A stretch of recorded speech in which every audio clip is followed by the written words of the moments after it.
Hey guys, मैंने थोड़े दिन पहले एक वीडियो डाली थी कि top 10 cheapest countries to travel from India.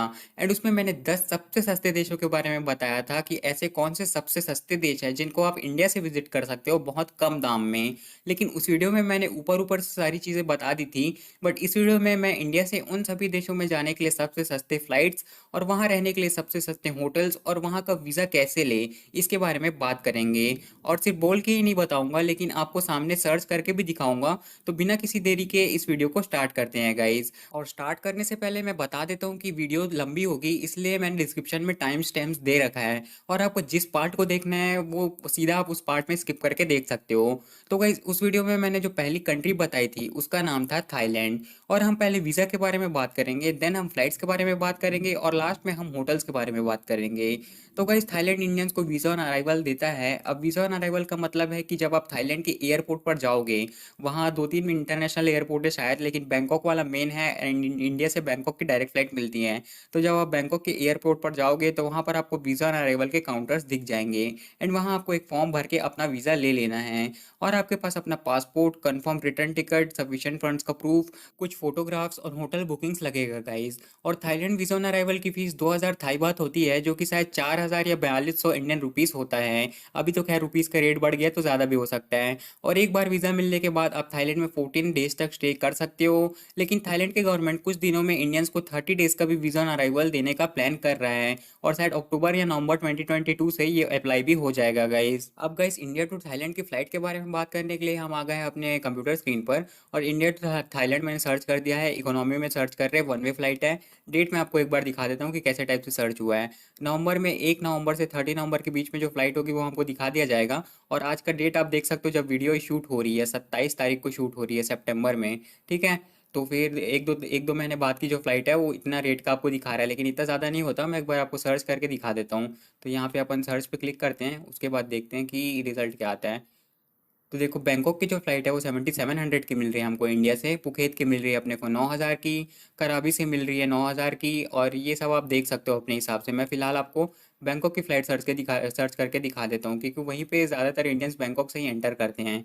तो एक बार लोड होता है उसके बाद मैं आपको दिखाता हूँ। ये देखो, कोलकाता से बैंकॉक की डायरेक्ट फ़्लाइट मिल रही है 9000 की। अब इसमें चीपेस्ट में मैं देखता हूँ कि चीपेस्ट में कितनी में दिखा रही है और किस एयरपोर्ट से दिखा रही है। चीपेस्ट में देखो, एयर एशिया की फ़्लाइट है जो सबसे सस्ते में आपको इंडिया से थाईलैंड लेके जा सकती है।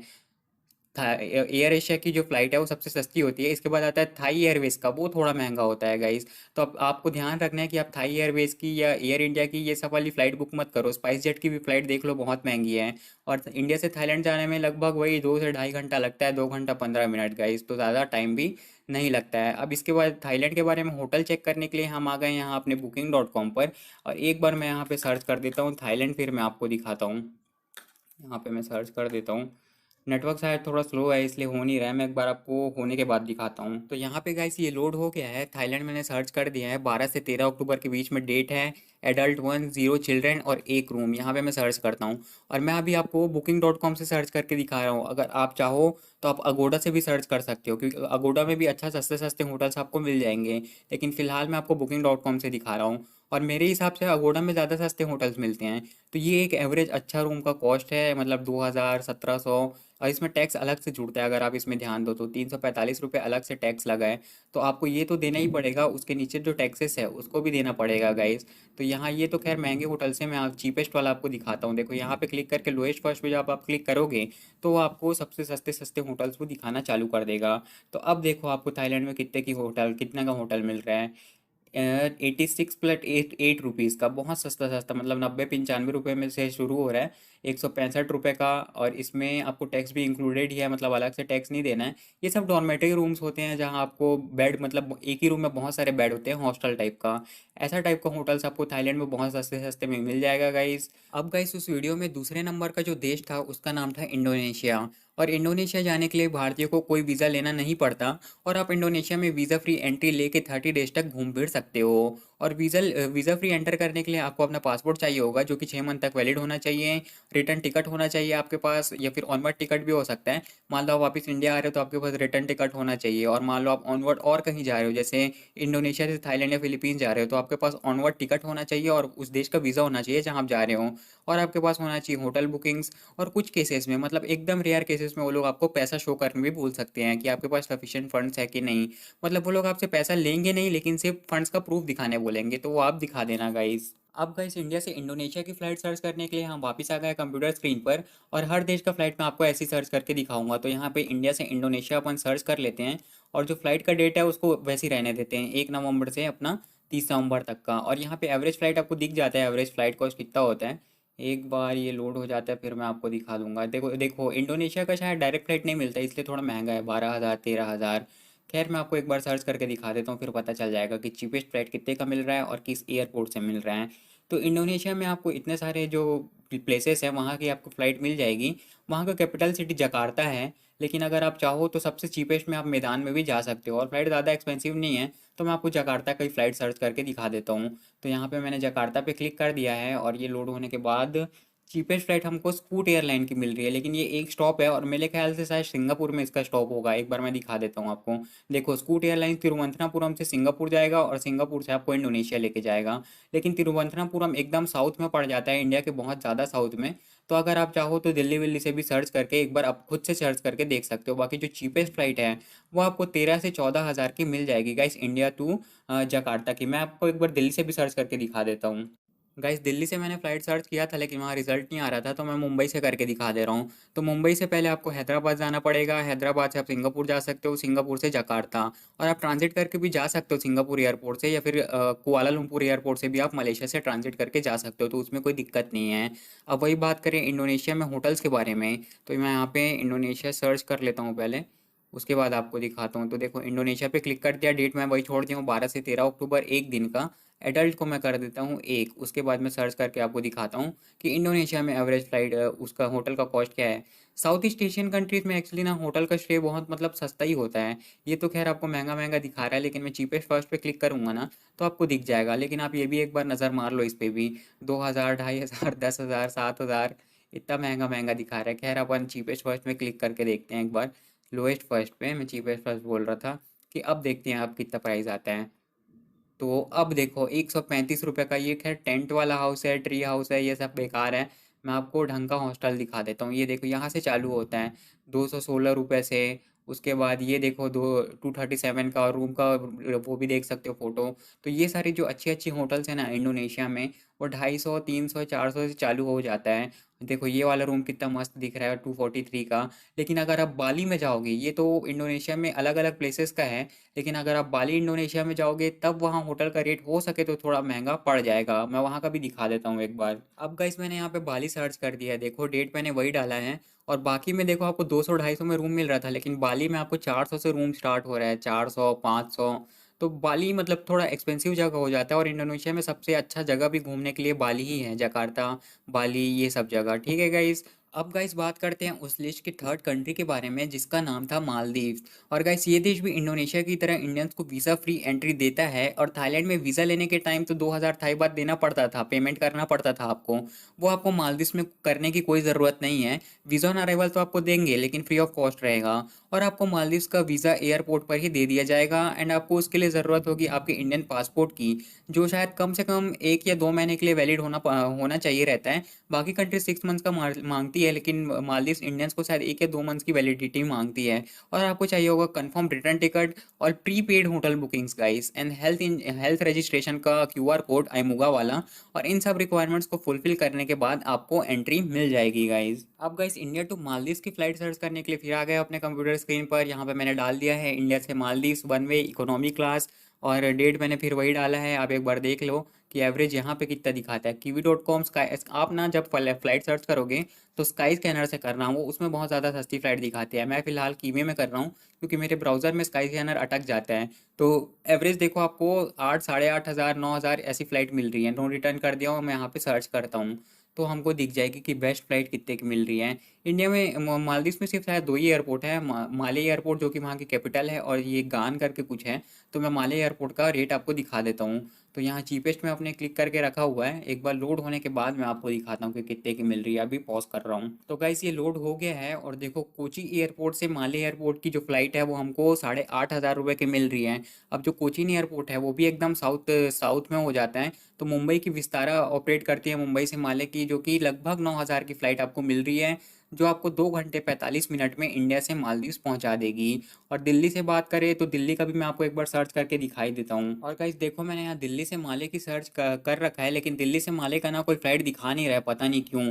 इंडोनेशिया का भी नहीं दिखा रहा था दिल्ली से, इसलिए मैं आपको मुंबई से करके दिखाया था। तो मुंबई से तो आपने देख ही लिया कि इंडोनेशिया का कितना फ्लाइट कॉस्ट आता है। और दिल्ली से मैं आपके सामने सर्च करके दिखा रहा हूँ, फ्लाइट नहीं दिखा रहा है। तो अब बात करेंगे हम होटल्स के बारे में गाइस। तो अब होटल सर्च करने के लिए booking.com पर आ गए हैं और मैं यहाँ पे मालदीव सर्च कर देता हूँ। लेकिन गाइस एक बात मैं आपको पहले से बता रहा हूँ कि मालदीव्स ना थोड़ी एक्सपेंसिव कंट्री है। क्यों एक्सपेंसिव कंट्री है? वो एक ना ओशन वाली कंट्री है और वहाँ जानते हो ना ज़्यादातर रिजॉर्ट्स ही होती है। तो वही 12 से 13 अक्टूबर का सर्च कर रहा हूँ। 2 एडल्ट की जगह एक एडल्ट कर रहा हूँ। आप 2 एडल्ट करके भी सर्च कर सकते हो अगर आप हनीमून के लिए या फिर किसी एक्स्ट्रा चीज़ के लिए जा रहे हो, क्योंकि मालदीव्स हनीमून के लिए भी बहुत ज़्यादा फेमस है। तो देखो ये आपका एक ही नाइट का है, 1 नाइट 1 एडल्ट। देखो 46,000 है और इधर का 11,000 है। मतलब आपका 57,000 को आपका ये होटल पड़ेगा, 57,500 के आसपास का। वैसे ये 44,000 का है प्लस 10,000 टैक्सेस। अब मालदीव्स में आपको सस्ता सस्ता होटल्स मिल तो जाएगा, लेकिन ये उतना अच्छा नहीं होता। मालदीव्स की जो रिजॉर्ट्स है वो बहुत ज़्यादा महंगा महंगा ही है। मैं एक बार आपको दिखाई देता हूँ लोएस्ट फर्स्ट पे क्लिक करके। सारे कंट्रीज़ का मैं आपको ऐसे ही करके दिखाऊंगा, लोएस्ट वाला होटल भी दिखाऊंगा और अच्छी खासी होटल भी वहाँ पे आपको दिखाऊंगा। तो मालदीव्स में स्टार्टिंग ये होटल इतने महंगे से हो रही है, लगभग 2,000 से। अगोड़ा में सर्च करोगे तो हो सकता है इससे सस्ते में मिल जाए, लेकिन फिलहाल जो booking.com में दिखा रहा है वो 2,000 से चालू हो रहा है। उसके बाद यहाँ 2,500 3,000 ऐसे होटल्स के रेट वहाँ पे जा रहे हैं। ये वाला जो होटल होता है ये सब बहुत सस्ते में मिल जाता है, जो स्लीपिंग पिल्स वाला जो होटल होता है वो।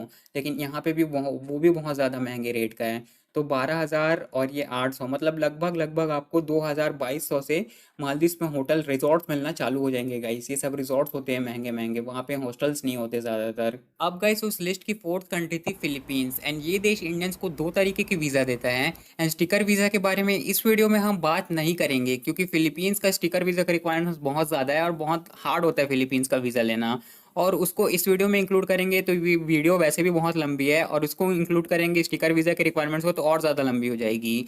तो हम फिलीपींस के वीज़ा ऑन अराइवल के बारे में बात करेंगे। तो गाइस फिलीपींस इंडियंस को वीज़ा ऑन अराइवल तो देता है, लेकिन उसके लिए आपके पास या तो Canada, US, Japan, Singapore, Australia, ये शेंगन का परमानेंट रेसिडेंट या मल्टीपल एंट्री वीज़ा होना चाहिए। और लोग पूछते हैं क्या स्टूडेंट वीज़ा में फिलीपींस का वीज़ा ऑन अराइवल ले सकते हैं? तो हाँ, कनाडा, अगर इन इन सारे देशों का अगर आपके पास स्टूडेंट वीज़ा भी है तो वो भी मल्टीपल एंट्री वीज़ा में ही काउंट होता है और आप वो एंट्री ले सकते हो। और आपको ज़रूरत पड़ेगी पासपोर्ट की with 6 month of validity beyond your stay, confirm return ticket, कुछ दिनों की होटल बुकिंग्स, फोटोज़, और बस इतना ही चाहिए होता है आपको। और एक बात और, जैसे आप सिंगापुर का वीज़ा लेके फिलीपींस जा रहे हो तो आपको सिंगापुर में 1-2 दिन स्टे करने की कोई ज़रूरत नहीं है। आप डायरेक्ट के डायरेक्ट फिलीपींस जा सकते हो और वहाँ पे आपको वीज़ा दे दिया जाएगा। लेकिन अब आपके ऊपर है कि आप कितना कॉन्फिडेंट रहते हो इमिग्रेशन में। तो ये सब करने के बाद आपको फिलीपींस में 14 दिन तक स्टे करने देंगे वीज़ा ऑन अराइवल मिलने के बाद। और वीज़ा ऑन अराइवल को आप 7 दिन तक एक्सटेंड करवा सकते हो। अब एक्सटेंड कहाँ होता है? वो आपको आपकी सिटी के सबसे nearest bureau of immigration office में जाके एक छोटी सी फीस देके आपको जो वीज़ा है वो एक्सटेंड करवा सकते हो गाइस आप। अब गाइस इंडिया टू फिलीपींस की फ्लाइट सर्च करने के लिए फिर आ गए अपन kiwi.com पे। और मैं एक बार और बता देता हूँ कि आप सर्च करोगे तो स्काई स्कैनर से कर लेना। India to Philippines one way economy departure में डाला है 1 से 30 तक का, और रिटर्न में नो डाला है। तो एक बार मैं रेट आपको यहीं से फिर से दिखा देता हूँ कि कितना कितना रेट आपको एवरेज यहाँ पे शो हो रहा है किस दिन का। तो ये लोड होने के बाद मैं आपको दिखाता हूँ गाइस। एक बार पॉज कर देता हूँ मैं, अरे ज़रूरत ही नहीं पड़ी पॉज करने की। 12 से 13 हज़ार रुपये में आपको इंडिया टू फिलीपींस की फ़्लाइट मिल जाती है। और एक बात और, इंडिया टू फिलीपींस की ना कोई भी डायरेक्ट फ़्लाइट अवेलेबल नहीं है फ़िलहाल के टाइम में। एग्रीमेंट तो 2 से 3 बार किया था इंडियन एम्बेसी वालों ने जो फिलीपींस में है, लेकिन अभी तक इन लोगों ने डायरेक्ट फ़्लाइट ऑपरेट नहीं किया। और जिनको पता है कि डायरेक्ट फ़्लाइट ऑपरेट हो रही थी वो सब चार्टर्ड फ्लाइट थी, जो कि फिलीपींस एयरलाइन और ये एयर एशिया वाले ऑपरेट कर रहे थे शायद। तो चीपेस्ट आपको मिल जाएगी फ्रॉम टू मनीला की, इंडिया टू मनीला। और तिरुचिरापल्ली का दिखा रहा है, फिर से मेरे को आपको नॉर्थ इंडिया का सर्च करके दिखाना पड़ेगा। तो चेन्नई से मनीला की आपको सबसे चीपेस्ट फ्लाइट मिल रही है 13,000 के अंदर अंदर की, 12,748 रुपीज़ की, चेन्नई टू मनीला। और एक बार तिरुचिरापल्ली से मैं आपको नॉर्थ इंडिया के किसी एयरपोर्ट से भी एक बार दिखा देता हूँ गाइस। और दिल्ली से मैं सर्च करके नहीं दिखाने वाला, क्योंकि दिल्ली वाली फ़्लाइट मतलब दिल्ली से अभी ज़्यादा रिजल्ट दिखा नहीं रहे इस वेबसाइट पे। तो कोलकाता से दिखा देता हूँ। कोलकाता से वन स्टॉप आपको कुआलालंपुर में मिलेगा, फिर मनीला। और एक और है, मान लो आप दिल्ली से जाते हो या और किसी एयरपोर्ट से जाते हो, तो आप दिल्ली से सीधा चले जाना सिंगापुर या बैंकॉक चले जाना, और बैंकॉक से आप ट्रांजिट करके सीधा फिलीपींस में एंटर कर सकते हो गाइस। उसमें कोई दिक्कत नहीं है। वैसे सिंगापुर से भी आप ट्रांजिट कर सकते हो, बस आपके पास जो फ्लाइट है वो सेम एयरलाइन की होनी चाहिए, ताकि बैगेज ट्रांसफ़र करने में दिक्कत ना हो। अब हम बात करेंगे उसके बारे में, होटल्स के बारे में। तो यहाँ पे मैं फिर से फ़िलीपींस सर्च कर लेता हूँ और उसके बाद आपको दिखाता हूँ। तो ये फ़िलीपींस मैंने सिलेक्ट कर लिया, डेट मैंने वही डाला है, और इसको एक एडल्ट कर देता हूँ और मैं रूम सर्च करता हूँ गाइज़। फ़िलीपींस भी एक साउथ ईस्ट एशियन कंट्री है। मेरे हिसाब से साउथ ईस्ट एशियन कंट्रीज़ की जो वो होता है होटल्स, वो बहुत सस्ते ही होते हैं, 200-400 ऐसे। तो फ़िलीपींस एक अच्छी खासी कंट्री है, वहाँ पे भी बहुत सारी चीज़ें देखने के लिए। चीपेस्ट वाला आपको स्टार्ट हो रहा है 1500 से, प्लस 178 टैक्सेस। और आप अपने हिसाब से ये सब होटल्स देख सकते हो। यहाँ 488 है, मतलब ये सस्ती होटल्स हैं। क्या सिलेक्ट हुआ है यार, ये टॉप पिक्स वाला है, तो इसमें इतनी इतनी की आपको फ्लाइट दिखा रही है। अब यहाँ पे मैं आपको चीपेस्ट वाली भी सर्च करके दिखा देता हूँ कि फिलीपींस में सबसे चीपेस्ट में आपको कितने तक की फ़्लाइट मिल जाएगी गाइस।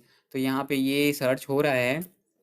सर्च होने के बाद अच्छा हो गया सर्च। ये पता नहीं किस जानवर की फ़ोटो लगा के रखे हैं। खैर इसको छोड़ो। आपको 250, 300, ये वाला मेरे को ठीक लग रहा है। 300 रुपये में आपको सिंगल बेड का रूम मिल जाएगा। ये भी आपको 300 रुपये में सिंगल बेड का रूम मिल जाएगा। तो आप अगर अकेले जा रहे हो फिलीपींस में अकेले घूमने के लिए, तो ये सब हॉस्टल्स वाले जो रूम होते हैं वो आपको 300, 350 ऐसे प्राइस में मिल जाएंगे। लेकिन वही अगर आप कपल हो या फिर अपनी गर्लफ्रेंड से मिलने जा रहे हो, तो आपको अच्छा खासा होटल ही बुक करना पड़ेगा। और अच्छा होटल बताऊं मैं, डबल बेड का जो होटल रहेगा वो फिलीपींस में 1000, 1200 ऐसे ओयो आपको मिल जाएगा, अगर आप booking.com या अगोडा से बुक करोगे तो गाइज। अब उस लिस्ट की फिफ्थ कंट्री थी गाइज श्रीलंका। एंड श्रीलंका का वीज़ा लेना काफ़ी आसान होता है, एंड मैंने इसके ऊपर एक वीडियो भी डाल रखा है दूसरे वाले चैनल पर। सिंगापुर का वीज़ा अप्लाई करने के लिए आपको उनके गवर्नमेंट के ऑफिशियल वेबसाइट पर जाना है, और एक सिंपल सा वीज़ा का एप्लीकेशन का फॉर्म भर के अप्लाई कर देना है। और वीज़ा अप्लाई करते टाइम आपको सिर्फ ईमेल आईडी चाहिए होगा, पैसा पे करने के लिए डेबिट या क्रेडिट कार्ड चाहिए होगा, पासपोर्ट और स्कैन फोटोज लगेगा गाइस। और जो पासपोर्ट है वो भी आपके पास स्कैन कॉपी होनी चाहिए। स्कैनर नहीं है तो आप फोटो भी खींच के अपने फ़ोन में सेव करके रख सकते हो। और वीज़ा का कॉस्ट शायद 2000 इंडियन रुपीज़ के आसपास आता है, कुछ $25 के आसपास। अब डॉलर का रेट बढ़ रहा है धीरे धीरे, तो आप अपने हिसाब से देख लेना। आप जब सर्च करो कि how to apply Sri Lanka e visa, वहाँ पे आपको बहुत सारी वीडियोस मिल जाएंगी यूट्यूब पर ही। और एक बात और, श्रीलंका का वीज़ा अप्लाई करने के लिए तो ये 3-4 चीज़ चाहिए, लेकिन जाने के समय आपको रिटर्न फ्लाइट टिकट चाहिए, होटल बुकिंग चाहिए, जो आपका ई वीज़ा रहेगा वो सब आपको चाहिए होगा गाइज। वहीं गाइस बात करें इंडिया टू श्रीलंका के फ़्लाइट्स की, तो यहाँ पे मैं सर्च कर लेता हूँ एक बार श्रीलंका।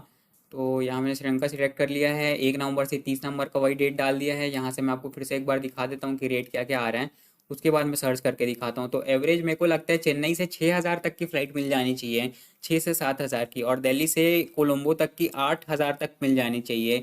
ये लूट होता है, उसके बाद मैं आपको दिखाता हूँ। तो यहाँ पे फिलहाल ये डैश डैश दिखा दिया है, तो इसका कोई मतलब नहीं होता। अपन खाली सीधा सर्च करते हैं, उसके बाद देखते हैं कि इंडिया से अच्छा ये पता नहीं कौन सा एयरपोर्ट सिलेक्ट हो गया है।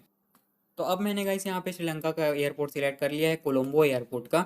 अब देखते हैं यहाँ पे कितना कितना रेट आ रहा है। यहाँ पे तो 7300 रुपीज़ दिखा रहा है। और सर्च करने के बाद देखो चेन्नई से आपको 73,000 की 7300 की फ़्लाइट आपको मिल रही है। सॉरी गलत बोल दिया था मैंने।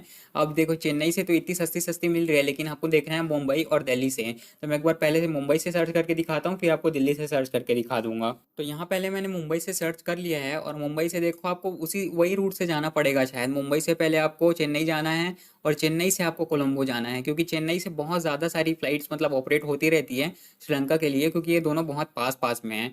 देखो मुंबई से सबसे मतलब जल्दी कितने 5 घंटे में आप पहुंच जाओगे। मुंबई से आपको जाना है चेन्नई, जो कि 2 घंटे की फ़्लाइट है, फिर 1.5 घंटे का लेओवर। उसके बाद आप चेन्नई से कोलंबो जा सकते हो, जिसकी फ़्लाइट है 1 घंटा और 15 मिनट की गाइस। अब मैं दिल्ली से भी आपको सर्च करके एक बार दिखाता हूँ। अब देखो जब मैं दिल्ली से फ़्लाइट सर्च करता हूँ तो यही दिखा देता है, तो इसलिए मैं दिल्ली से फ़्लाइट सर्च करके दिखा नहीं पा रहा हूँ। तो अब फ़्लाइट की जगह अपन होटल सर्च करते हैं। तो यहाँ पे मैंने फिर से सर्च कर लेता हूँ श्रीलंका, और रिज़ल्ट आने में आ गया रिज़ल्ट। तो श्रीलंका वही डेट में डाल दिया हूँ, एक एडल्ट है, एक रूम है, और यहाँ पे अपन सर्च करते हैं। उसके बाद मैं आपको बताता हूँ कि श्रीलंका के एवरेज मतलब होटल कॉस्ट कितना पड़ जाता है। श्रीलंका में देखो बेस्ट टॉप क्या है, ये top picks by solo travellers. ये आपको 6000 रुपये का मिल रहा है, 600 रुपये का मिल रहा है। वहीं आपको 1200 और 300 रुपये का टैक्सेस लग रहा है। तो इतना अच्छा अच्छा रूम्स आपको, ये वाला देखो कितना मस्त दिख रहा है, और इतने सस्ते में आपको मिल रहे हैं। तो श्रीलंका में सस्ता ही है।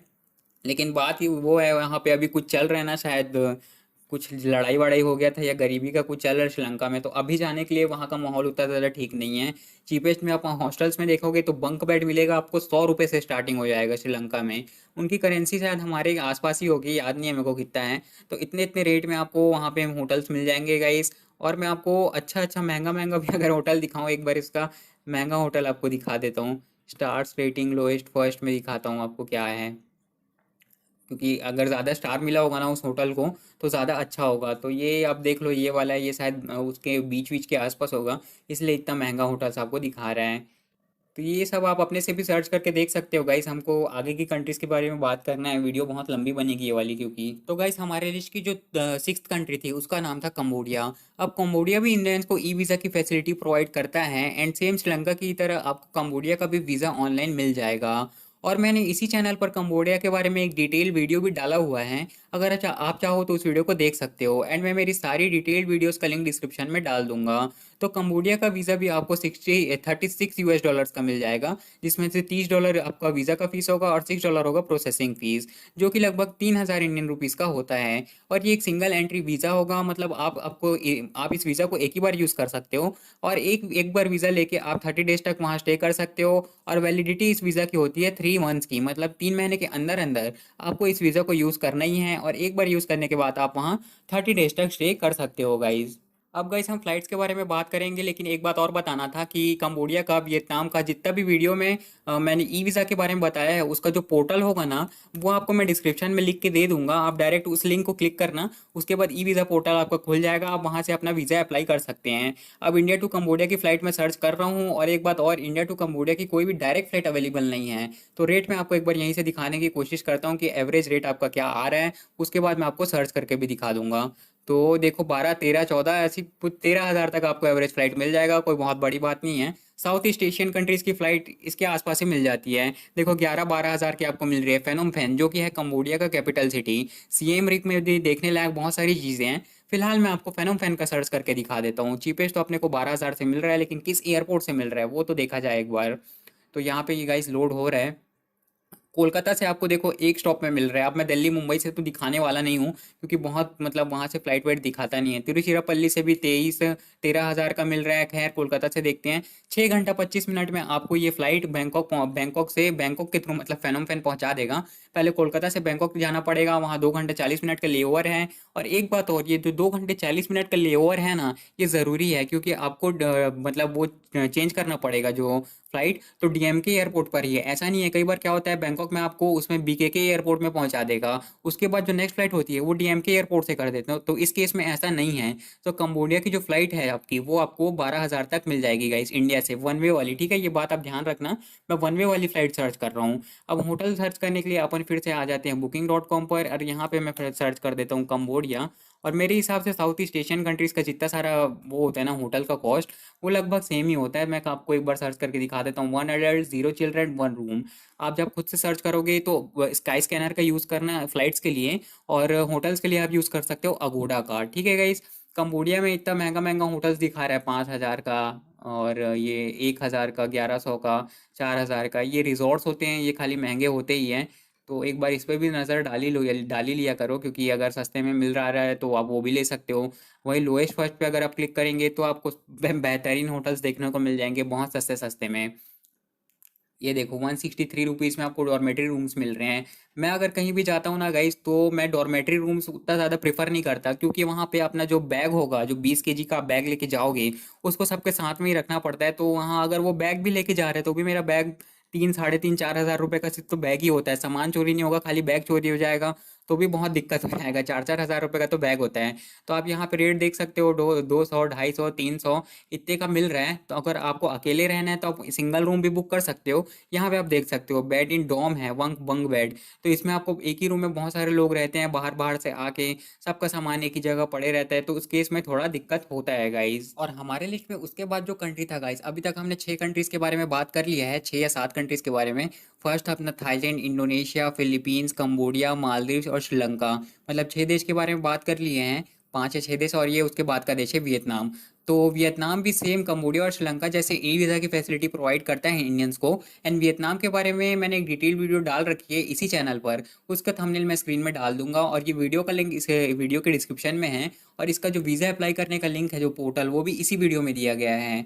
तो वियतनाम का वीज़ा के बारे में जानने के लिए आपको वाली वीडियो पूरी कंप्लीट देख लेनी है एक बार। तो वियतनाम का वीज़ा आपको एक सिंपल फॉर्म भर के अप्लाई करना है और 30 दिन का वहाँ स्टे कर सकते हो आप एक बार वीज़ा लेने के बाद। वीज़ा की फ़ीस होती है 2000 इंडियन रुपीज़ की। और जब आप उस वीडियो को देखोगे तो आपको सारी की सारी चीज़ें कंफर्म पता चल जाएगी कि किस वेबसाइट से अप्लाई करना है। खैर, किस वेबसाइट से अप्लाई करना है वो तो आपको डिस्क्रिप्शन में मिल ही जाएगा, वो आप वहाँ जाके अपना वीज़ा अप्लाई कर सकते हो गाइज़। अब गाइस, ये फ्लाइट सर्च करने के लिए फिर अपन आ गए हैं इंडिया से। यहाँ कंबोडिया का पहले सर्च किया था, उसको हटाता हूँ। अब मुझे अगर पता है तो इंडिया से वियतनाम की सिर्फ एक एयरलाइन डायरेक्ट फ़्लाइट ऑपरेट करती है, जो कि है वियत जेट। और उसकी फ़्लाइट लगभग 6 से 7 हज़ार रुपये की मिल जाती है। अभी तो वियत जेट 9 रुपीज़ की भी फ़्लाइट ऑपरेट कर रहा था। सोच सकते हो आप, इंडिया से वियतनाम सिर्फ 9 रुपीज़ की बेस फेयर में, बाकी टैक्सेस 10 हज़ार लगते थे रिटर्न फ्लाइट का। तो देखो, वही 7 हज़ार के अंडर आपको टिकट मिल जाता है। मैं आपको सर्च करके दिखा देता हूँ एक बार।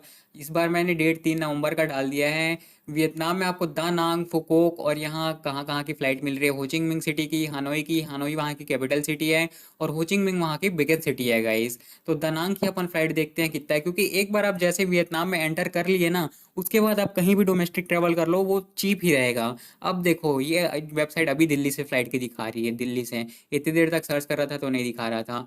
तो दिल्ली से जो दा नांग की फ़्लाइट है वो आपको इतने में मिल जाएगी। और जो टाइम जो आपका लगेगा वो है 4 घंटा 40 मिनट का। और डेट मैंने डाला था 3 नवंबर का। वहीं का आप दूसरे दूसरे एयरपोर्ट से भी देख सकते हो। हैदराबाद से दानांग जाओगे तो आपको हैदराबाद से पहले दिल्ली आना पड़ेगा मेरे हिसाब से। देखता हूँ मेरा गैस सही है कि नहीं।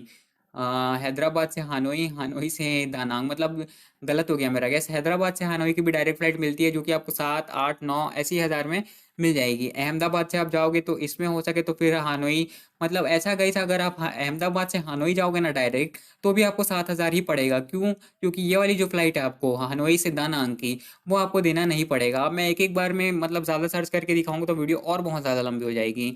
तो booking.com पे एक बार आके आपको फ्लाइट मतलब होटल्स भी दिखा देते हैं। और वियतनाम भी एक वो साउथ ईस्ट एशियन कंट्री है, तो उतना ज़्यादा एक्सपेंसिव होता नहीं है यहाँ का जो रूम्स है वो। वही मैं आपको डाल दिया हूँ 12 से 13 अक्टूबर का। एक एडल्ट का कर देते हैं और यहाँ पे होटल अपन सर्च कर देते हैं गाइज। उसके बाद देखते हैं एक्सपेंसिव होटल्स कितने का दिखा रहा है और चीप होटल सबसे चीपेस्ट कितने का दिखा रहा है। तो यहाँ पे देखो, bed in dorm bunk bed 4 हज़ार मतलब 500 रुपये का, ये 1200 रुपये का। अगर आपको यहाँ ढंग का रूम चाहिए तो वही 1500 से स्टार्ट हो जाता है, 1000 1500 से। लेकिन आपको अगर एकदम चीपेस्ट में चाहिए तो फिर आपको बंक बेड में रहना पड़ेगा, मतलब वही डॉर्मेट्री में, जो मैं इसके पहले बता रहा था कि खूब सारे लोग एक ही रूम में रहते हैं। उसमें बैगेज वैगेज का रखने का दिक्कत होता है। क्या है, इंडियंस पे तो आप मान लो एक बार ट्रस्ट कर भी लोगे कि हमारे देश के लोग हैं, उतना ज़्यादा दिक्कत होगा नहीं करके। लेकिन जब आप बाहर के देश में जाते हो तो वहाँ कुछ पता रहता नहीं है कि कौन कोई भी सामान उठा के लेके चले जाएगा, तो दिक्कत हो जाएगा। वियतनाम में एंटर करने के लिए आपको वही रिटर्न फ्लाइट टिकट चाहिए होगा, होटल बुकिंग चाहिए होगा और पासपोर्ट चाहिए होगा। और जो ई वीज़ा जो आप अप्लाई किए रहोगे वो पेपर फॉर्मेट में रहता है, वो चाहिए होगा। फिर उस सब चीज़ को दिखा के इमिग्रेशन ऑफिसर्स आपको वीज़ा दे देंगे गाइस। फ्लाइट आपको देखोगे, और ये तो G T A Vice City के होटल टाइप का दिख रहा है। जिन लोगों ने G T A Vice City खेला होगा उनको पता होगा। तो 150 200 250 इंडियन रुपीज़ में आपको वहाँ डॉर्मेट्री रूम मिल जाएंगे। और अगर आपको अच्छा खासा रूम ही चाहिए तो 500 700 800 में मिल जाएगा। वियतनाम घूमने के लिए बहुत अच्छी जगह है। और यहाँ के होटल्स में आपको हैप्पी एंडिंग की भी सर्विस मिल जाती है, जो हैप्पी ओवर का सर्विस होता है वो गाइस। अब गाइस, जो नेक्स्ट कंट्री था हमारी लिस्ट में उसका नाम था मलेशिया, और ये शायद 8th कंट्री हमारे लिस्ट की। तो मलेशिया इंडियंस को 4 टाइप की वीज़ा देता है इंडियंस को। एक है ई वीज़ा, जिसको लेके आप 30 डेज तक स्टे कर पाओगे मलेशिया में, और उसकी वैलिडिटी 3 मंथ्स की होती है। प्रोसेसिंग टाइम लगभग 1 वीक का होता है, और आप इसको लेके सीधा इंडिया टू मलेशिया डायरेक्टली जा सकते हो, डायरेक्ट फ्लाइट से। और एक एंट्री वीज़ा होता है, और मैंने एंट्री की स्पेलिंग गलत नहीं लिखी है, मलेशिया वाले एंट्री वीज़ा ऐसे ही लिखते हैं। तो एंट्री वीज़ा का प्रोसेसिंग टाइम सिर्फ 1 से 2 दिन का होता है, जिसको लेके आप मलेशिया में सिर्फ 15 दिन तक ही स्टे कर पाओगे। और मलेशिया स्टिकर वीज़ा भी प्रोवाइड करता है, जो कि आपको एम्बेसी से लेना पड़ेगा। लेकिन टूरिज्म के लिए अगर आपको जाना है तो एम्बेसी कौन जाएगा यार उतने दूर। आप सीधा ई वीज़ा अप्लाई कर लो या फिर एंट्री वीज़ा अप्लाई कर लो। और मलेशिया वीज़ा ऑन अराइवल भी देता है, लेकिन उसके लिए आपको सिंगापुर, थाईलैंड, इंडोनेशिया या ब्रुनोई से मलेशिया में एंटर करना होगा। अगर आप डायरेक्टली इंडिया से मलेशिया जाओगे तो आपको वीज़ा ऑन अराइवल नहीं दिया जाएगा। लेकिन अगर आप सिंगापुर, थाईलैंड, इंडोनेशिया या ब्रुनई से मलेशिया में एंटर करते हो डायरेक्ट फ्लाइट से, तो उस केस में आपको वीज़ा ऑन अराइवल दे दिया जाएगा on an Indian passport guys. वहीं गाइस अब इंडिया टू मलेशिया की फ़्लाइट सर्च करने के लिए अपन आ गए हैं इंडिया से यहाँ पे मतलब kiwi.com पे, और यहाँ पे मैं सर्च करता हूँ इंडिया से मलेशिया का फ़्लाइट। और मेरे हिसाब से ना इंडिया से मलेशिया का फ़्लाइट अगर मैं अंदाज़ा लगाऊँ तो एयर एशिया की फ़्लाइट होती है, जो कि आपको 5 से 6 हज़ार रुपये में मिल जानी चाहिए इंडिया टू मलेशिया की फ़्लाइट, जो कि शायद कोलकाता एयरपोर्ट से ऑपरेट होती है या किसी किसी जहाँ जहाँ से एयर एशिया ऑपरेट करती है ना, वहाँ वहाँ से फ़्लाइट आपको सस्ती मिलेगी, जैसे चेन्नई से। डेट मैंने डाला है 1 से वही 30 नवंबर वाला, और यहाँ पे सर्च करते हैं।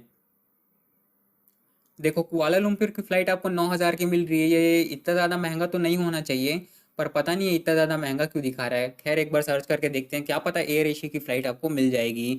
तो यहाँ पे आपने को चीपेस्ट में क्लिक कर दिया है और देखते हैं चेन्नई से कुआलालंपुर की आपको 9 हज़ार की दिखा रही है। इस पे उतना भरोसा मत करना गाइस, ये मैं आपको बता रहा हूँ, ये वेबसाइट गलत दिखा रहा है। तो चेन्नई से कुआलालंपुर की जो फ्लाइट है, अगर आप एयर एशिया की वेबसाइट से जाके बुक करोगे तो आपको 5 से 6 हज़ार रुपये की वो फ्लाइट मिल जाती है। कोलकाता से भी अगर आप मलेशिया जाओगे तो 5 से 6 हज़ार रुपये की आपको फ्लाइट मिल जाती है। अभी पता नहीं है इतना ज़्यादा महंगा क्यों दिखा रहा है, फास्टेस्ट में भी बेस्ट में भी सब में उसी का दिखा रहा है। जो कुआलालंपुर की फ़्लाइट है 9 हज़ार वाली, तो डायरेक्ट फ़्लाइट आपको मिल जाती है 3,500 मतलब 3 घंटे 50 मिनट लगता है। सुबह की आपकी 11:30 को 11 PM को निकलेगा, 11:30 PM को रात को सुबह 5:30 बजे आपको पहुंचा देगा, 6 बजे के आसपास। तो ये वाली फ़्लाइट है, और कुआलालंपुर मलेशिया की कैपिटल सिटी है, तो वहाँ से आप किसी भी जगह वहाँ घूमने जा सकते हो जहाँ पे भी आप जाना चाहो गाइस। बात करें मलेशिया में होटल्स की, तो मैं यहाँ पे मलेशिया का भी सर्च करके अब दिखा दिखा देता हूँ आपको booking.com पे। तो यहाँ कुआलालंपुर का ही एक बार सर्च करके देख लेते हैं। डेट मैंने वही डाल दिया है, एडल्ट को मैं 1 कर देता हूँ और यहाँ पे सर्च करते हैं। तो यहाँ मलेशिया में ट्विन टावर्स भी है, तो वो अगर आप मलेशिया जाते हो तो वो देखना भूलना मत। ये देखो ये है ट्विन टावर्स, नाम लेते ही सामने आ गया। तो ट्विन टावर्स के आसपास का जो होटल्स है वो बहुत ज़्यादा महंगा होता है। 1,500 रुपये, ये तो खैर एवरेज है, 1,500 6 5,000 इतना तो चलता है, लेकिन ये वाला बहुत ज़्यादा महंगा हो गया है। 4,000 और 2,000 6,000 रुपये हो गया। ये वाला आपको सस्ते में मिल जाएगा। तो सिटी में भी आपको सस्ते सस्ते होटल्स मिल जाएंगे, लेकिन आपको अच्छे से पहले बुक करके जाना पड़ेगा। मलेशिया में एंटर करते टाइम आपके पास सारे के सारे रिक्वायरमेंट्स होने चाहिए, जैसे कि रिटर्न टिकट हो गया या ऑनवर्ड टिकट हो गया। अगर वापस इंडिया आ रहे हो तो रिटर्न टिकट होना चाहिए। ऑनवर्ड किसी दूसरे कंट्री में जा रहे हो तो उस कंट्री का वीज़ा होना चाहिए, और वहाँ का टिकट होना चाहिए आपके पास ऑनवर्ड। ठीक है गाइज, फोटोग्राफ्स भी रखे रहना अपने पास वाइट बैकग्राउंड वाले। आप किसी भी कंट्री में जाओ उसकी ज़रूरत पड़ती ही है। तो देखो फ्लाइट होटल्स आपको कितने सस्ते सस्ते में मिल रहे हैं। 400 रुपये का प्लस 21 रुपये टैक्सेस। सबसे सस्ता आपको यहाँ 400 का मिलेगा। मलेशियन जो रिंगित है वो शायद एक एक मलेशियन रिंगित तो 10 या 17 रुपीज़ के आसपास होता है शायद, अच्छे से याद नहीं आ रहा मेरे को। तो Malaysia other south east Asian countries के कंपैरिजन में थोड़ा सा ज़्यादा महंगा है। इसलिए यहाँ घूमना फिरना होटल्स ये सब थोड़े ज़्यादा महंगा पड़ेंगे आपको, वियतनाम कंबोडिया इन सब के कंपैरिजन में गाइस। अब वो लिस्ट की 9th कंट्री जो थी वो थी गाइस लाओस। और लाओस जाने के लिए आपको ई वीज़ा नहीं मिलेगा, ना ही आपको जाने के लिए स्टिकर वीज़ा लेने की ज़रूरत है। आप लाओस में एंटर करते ही वीज़ा ऑन अराइवल ले सकते हो, जिसका कॉस्ट अप्रॉक्स शायद 2,200 2,500 3,000 ऐसे कुछ आता होगा। और आपको उसको लेके वहाँ 30 डेज तक आप स्टे कर पाओगे। एंड 30 डेज बहुत होता है लाओस में घूमने के लिए। और वीज़ा ऑन अराइवल की रिक्वायरमेंट्स ना सारे देशों की मतलब सेम ही होती है। आपको अपना पासपोर्ट चाहिए होगा, जिसकी वैलिडिटी शायद 5 या 6 मंथ्स की होनी चाहिए। लाओस के लिए मालदीव अपना 1 मंथ का वैलिडिटी मांगता है। कुछ फोटोग्राफ्स आपको चाहिए होंगे, रिटर्न फ्लाइट टिकट या ऑनवर्ड फ्लाइट टिकट चाहिए होगी। ऑनवर्ड फ्लाइट टिकट दिखाते हो तो जिस देश में जा रहे हो उसका वीज़ा दिखाना पड़ता है। और बस वही फीस वीस पे करके आपको वीज़ा ऑन अराइवल इजीली दे दिया जाता है गाइस। तो लाओस में आप वीज़ा ऑन अराइवल अवेल कर सकते हो। तो फिर से अपन एक बार फ्लाइट सर्च कर लेते हैं इंडिया टू लाओस की। मेरे हिसाब से इंडिया टू लाओस का कोई भी डायरेक्ट फ्लाइट नहीं है गाइस। मैं एक बार आपको सर्च करके दिखा देता हूँ। तो यहाँ पे मैंने लाओस डाल दिया है, लाओस का फ्लैग है कुछ ऐसा दिखता है। आप में से बहुत लोग लाओस का नाम भी पहली बार सुन रहे होंगे। तो यहाँ पे नवंबर का मैंने डेट सर्च कर दिया है, और रेट यहाँ पे एक बार मैं आपको दिखा देता हूँ कि क्या दिखाता है। 15,000 14,000 13,000 अदर साउथ ईस्ट एशियन के कंट्रीज़ के आसपास ही इसका भी रेट है। तो लाओस बहुत ज़्यादा छोटी कंट्री है, इसमें ज़्यादा है नहीं कुछ। तो वियंटियाना इस देश की कैपिटल सिटी है, जिसका फ्लाइट कॉस्ट आपको 12,600 इतने का दिखा रहा है। लुआंग प्रभांग ये यहाँ का फ्लाइट थोड़ा सस्ता दिखा रहा है, लेकिन हम लोग कैपिटल सिटी का फ्लाइट देखते हैं गाइस। तो इंडिया से आपको वियंटियाना की फ़्लाइट न्यू दिल्ली से मिलेगी 25,000 रुपये की। ये थाई का है, इसलिए थोड़ा महंगा दिखा रहा है। एक स्टॉप का आपका रहेगा बैंकॉक में, आपको 1 घंटे का लेवर है, 2 घंटे का, उसके बाद आप जा सकते हो लाओस अगर आपको जाना ही है तो। लेकिन बताऊँ ये तो खैर फास्टेस्ट है, चीपेस्ट में मैं आपको दिखाता हूँ। तो चीपेस्ट में आपको ये एयर एशिया की मिल जाएगी, वही कोलकाता से कुआलालंपुर की होगी शायद, नहीं कोलकाता से डीएमके बैंकॉक एयरपोर्ट है। तो यहाँ पे आपको 8 घंटा 20 मिनट का लेओवर है, इतना देर अगर आप करना चाहो तो कर सकते हो। खैर फ्लाइट का जो कॉस्ट है वो आपको 13,000 तक मिल जाएगा। लेकिन मैं एक बात बोलना चाहता हूँ, लाओस में अगर आप सिर्फ लाओस ही घूमना चाहते हो तो वो उतना ज़्यादा जाने के लिए कुछ है नहीं वहाँ पे। लेकिन आप अगर वही थाईलैंड, कंबोडिया इस सब देशों में घूमने के लिए जा रहे हो तो आप वहीं पे कम लाओस में भी घुस सकते हो, उसमें ज़्यादा कोई बड़ी बात नहीं होती। हो सके तो शायद लैंड बॉर्डर भी शेयर करते होंगे लाओस के साथ कोई ना कोई कंट्री वहाँ आसपास की। तो अब होटल सर्च करने के लिए अपन फिर से आ गए हैं Booking.com पर, और लाओस में अपन होटल सर्च करेंगे गाइस। तो एक बार मैं आपको इसको सर्च करके दिखा देता हूँ। लाओस मैंने यहाँ पे सिलेक्ट कर लिया है, वही 12 से 13 अक्टूबर। मैं एक ही दिन का इसलिए सर्च करके दिखा रहा हूँ ताकि आपको अंदाज़ा हो, जब आप अपनी ट्रिप की आइटनरी बनाओगे, अपना हिसाब कैलकुलेट करोगे, तो आपको पता चले कि किस दिन कितना खर्चा हो जाएगा, मतलब पर डे के हिसाब से। तो लाओस में भी जो है वो भी खाली एक्सपेंसिव एक्सपेंसिव है। होटल्स भी देखो आप 12,000 13,000, कंट्री तो छोटी सी है लेकिन ब्यूटीफुल है, बहुत लोग घूमने जाते हैं इस कंट्रीज़ में।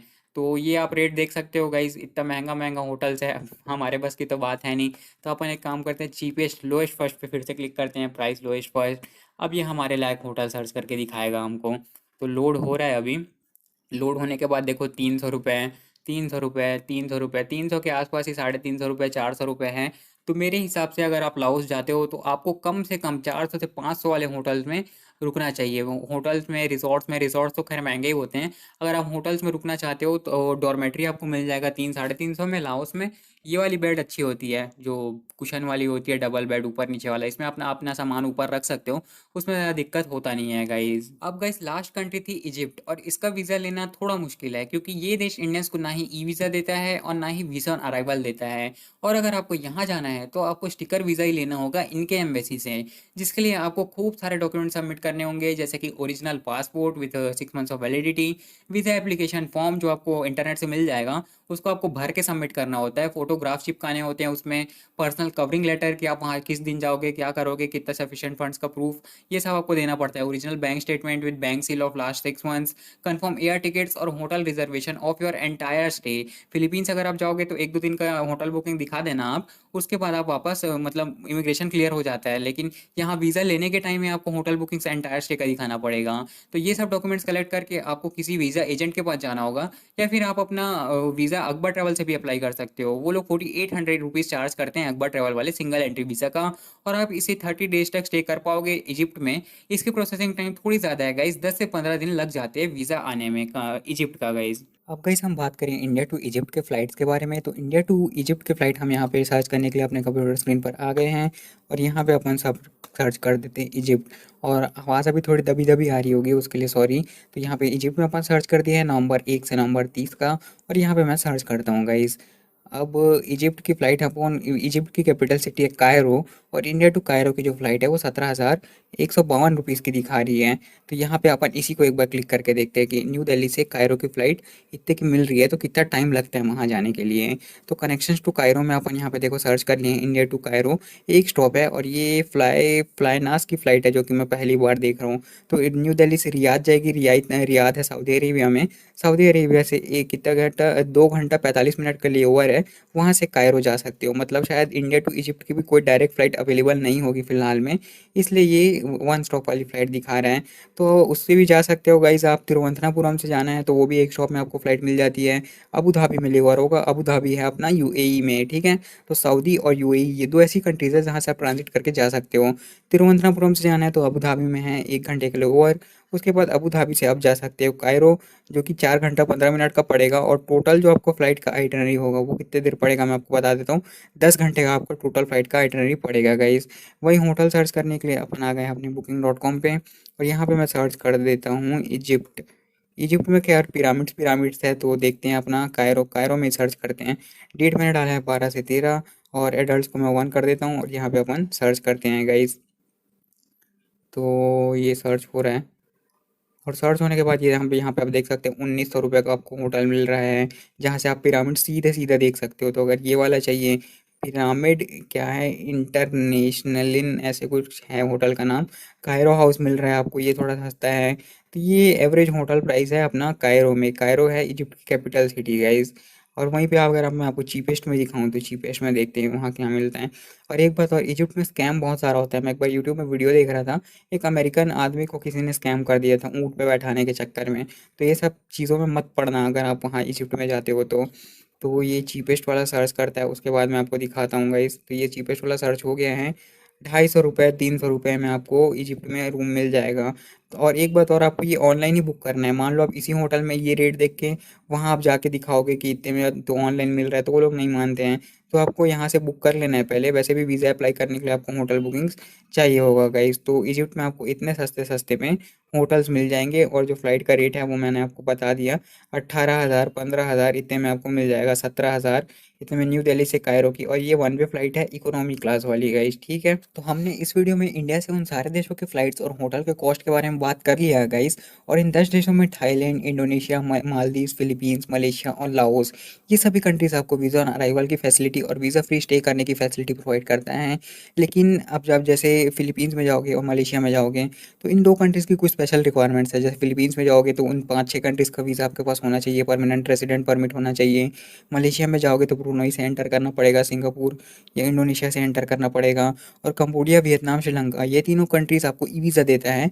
लेकिन इजिप्ट ही ऐसी कंट्री है हमारी लिस्ट में जो ना ही ई वीज़ा देता है, ना ही वीज़ा ऑन अराइवल की फैसिलिटी प्रोवाइड करता है। तो मेरे बोलने का मतलब ये है कि टॉप 10 चीपेस्ट कंट्रीज़ की जो लिस्ट वाली वीडियो मैंने बनाई थी, ये चीपेस्ट तो है ही, लेकिन यहाँ का वीज़ा लेना भी बहुत आसान है। बहुत ईजिली आपको यहाँ का वीज़ा मिल जाएगा इन 10 देशों का। इजिप्ट का भी वीज़ा जो अप्रूवल रेट है वो बहुत ज़्यादा है, आपको ईजिली वीज़ा मिल जाएगा। अब अगर आपका कोई एक्स्ट्रा क्वेश्चन हो जो कि आप पूछना चाहते हो, जो कि इस वीडियो में मैंने डालना भूल गए होंगे, तो आप मुझे कमेंट सेक्शन में पूछ सकते हो गाइज़। तो मिलते हैं हम आपसे हमारी नेक्स्ट वीडियो में, तब तक के लिए बाय बाय गाइज़।